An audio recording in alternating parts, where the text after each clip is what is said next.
if you're dealing with a lot of guilt around not doing enough and not being good enough, one of your issues might be that you're not staying in your lane. As vets, we do tend to be fixers. We want to fix everything, and we're also very proud of being resourceful. We're also proud of being good at everything. A lot of vets I know, including myself, are very good at, do it yourself projects. So, for example, if you get something in that needs surgery and you don't have the right tools and they don't have money for referral, a lot of times we will pride ourselves on creating something, no, creating an alternative. I, for example, once had a dog came in. I think I've spoken about this before, but it was a dog that had been attacked by another dog. And it got emphysema because, there was a rupture into the chest and there was a rupture of the lungs. And every time it inhaled, the air was going in through the lungs, out through the chest, and then underneath the skin. So this dog was walking around and it looked like a balloon and it sounded like this squeaking noise in it as it was walking around. And it took me a little while to find out what the hell was wrong with it. It was the weirdest thing I've ever seen. And placing an IV catheter in this dog, I mean, when the skin is lifted from the dog. Like, how the hell do you? That was a whole other project. But I only had my basics in my clinic, and these people did not have money for me to send them to in a hospital. So I didn't have a chest drain. So I phoned the vet that I normally work with, an orthopedic surgeon from Argentina, Ariel, shout out to you, who is an amazing brain. And obviously, having worked in Argentina, he'd worked with cattle and all sorts. So he always had ideas for everything. And he said, get a condom, so place whatever you can as a drain. I think I used some sort of drip line and a catheter, whatever it was. But as a one-way valve, you take a condom, you clip the end off. So every time the dog breathes in, the air comes out, but then the condom collapses when it then wants to breathe in again. So that's a one-way valve. So slowly we manage to empty the chest and we manage to empty the skin of air. So that is something, for example, I'm really proud of. No, I can find resources. I can find a way around everything. But sometimes we do this too much and we want to fix everything. We want to fix our clients' lives. We want to fix their financial situation. We want to fix their transport. And this sometimes comes across as well when clients call us. For example, people call me in the middle of the night and they have a 50-kilo dog and they can't lift it and the dog can't get up and they don't have anybody to help them and they can't get a taxi and they can't afford this and they can't do that. And I'm like, I can't help you, and then you feel guilty, but because you're not helping them. But I have to stay in my lane. My job is being an emergency vet, and I can happily provide you with, numbers to vet taxes. I can give you ideas of people you could try and contact to help you.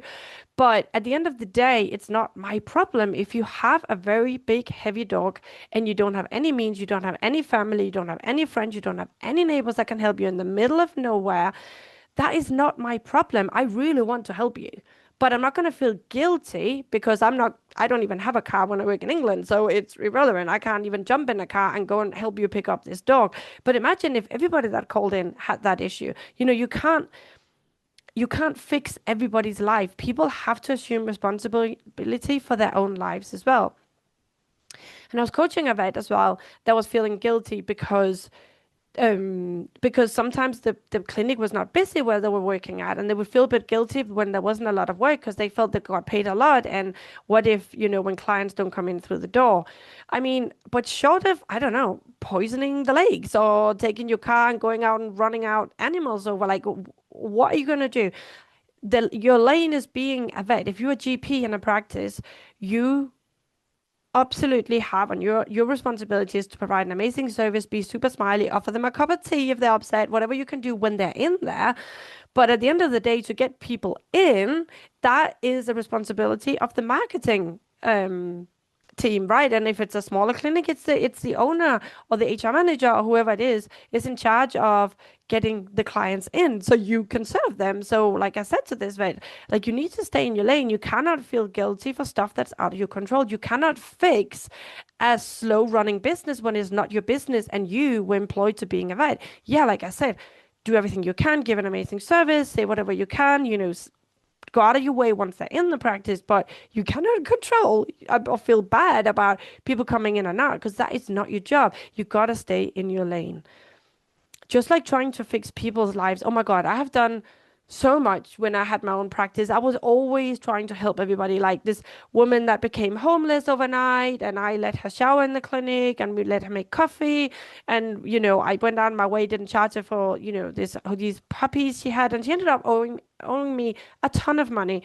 And just fled in the end. And, yes, I helped her, which was nice, but I was not staying in my lane, which is helping pets that are sick. I was trying to fix this woman's life for her. And I think I would probably do the same again.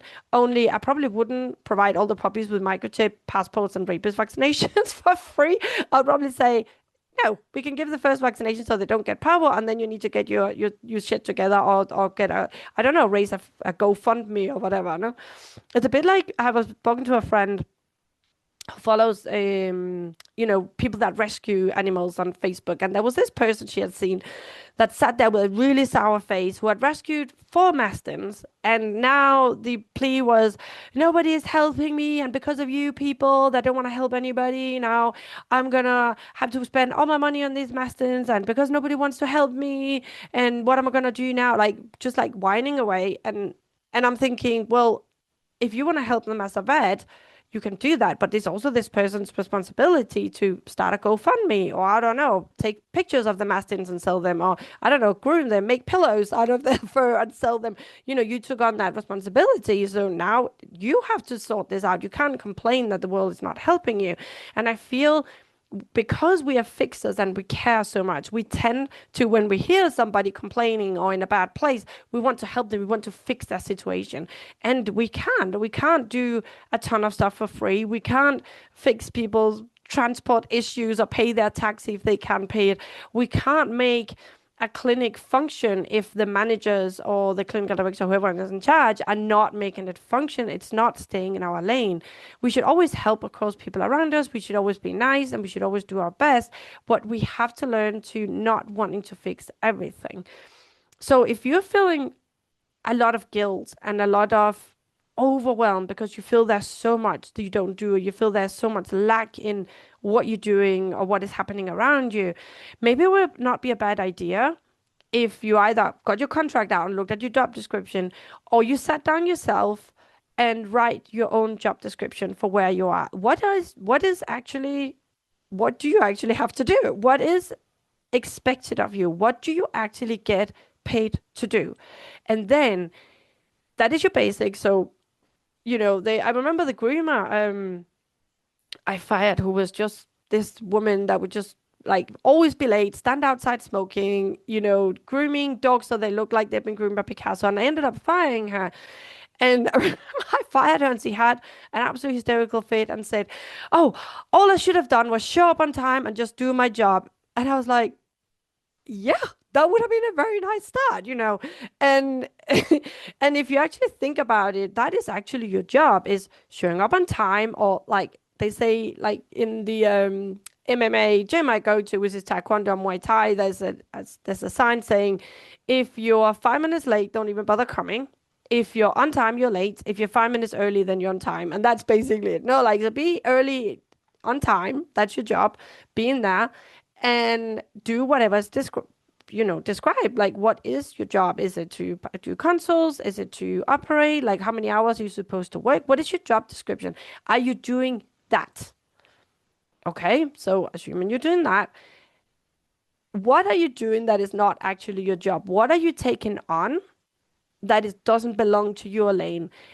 It's great to help others, but if you're feeling guilt and overwhelmed and burnout because you're taking on too much, and you suddenly end up being the one answering the phones when it's not supposed to be you. And I'm not saying you shouldn't answer the phones. I answer the phones as a vet, and I know the nurses say, oh, this vet never answers the phone.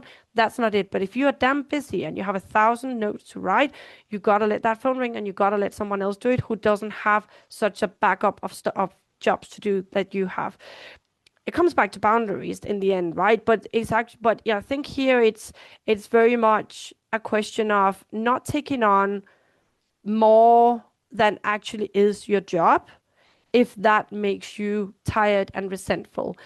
So if clients are whining about their financial situation, you can't donate them money because it's their responsibility to make sure they have money for the animals. You can try and help them start a GoFundMe if you feel like it, but you can't do that if you're running behind and you're really, really stressed and busy. You can like give them a start a GoFundMe out. Sorry. Like you have to be nice, but you also have to find a line where you're not constantly going out of your lane down all these side roads and then running back to your lane, trying to do your job there. And now over here fixing everybody else's life.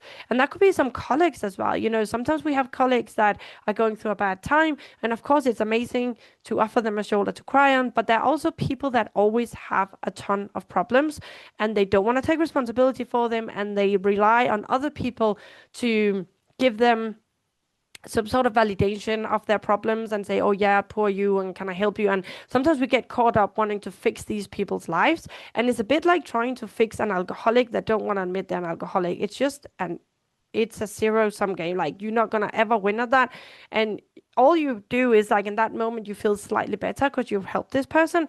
But in the long run, you're just going to burn out. And this person, in the end, is going to be mad at you for something else at some point. They're not going to be grateful. People like that, they're just like always going to just come back with problems over and over. And they're just people that attract problems. And they're always going to want to just offload on you. And you've got to protect yourself and remember to stay in your lane. And there's a big difference here. And I think you know what I mean, right? That it's not like never help anybody else and just keep your head down. Don't look at other people. But also, don't overload yourself with everybody else's problems. So stay in your lane, do a job description unless you have a contract or somewhere else where it's written down specifically what you got to do, and look at what might you be doing consistently that now feels it's in your lane, but it's just something you dragged in from some sidetrack down some dirt road and you dragged it into your lane. And what can you let go of that is not in your lane and is making you feel guilty, is making you feel overwhelmed, is making you tired and resentful towards others. It's just not worth it. And just because you're a vet and just because you can do it, it doesn't mean you have to do everything. All right. This is something I keep coming back to, and I have to keep reminding myself. My husband has to keep reminding me. My daughters remind me because I do just do this a lot. I want to fix everything. I want to fix everyone and all the animals in the world. And we have to come back to first, stay in our lane, make sure that's taken care of. And if you have enough energy, if you have enough calm and groundedness and you want to help some others, then you can. But make sure you come from a place of, okay, I'm ready, I want to do this, and not I have to do this, I have to do this, thinking all this clutter is in your lane. It's not. You have a very clear job description and make sure you do that first and then look at if you want to help others as well. All right? I hope that was helpful. Take care.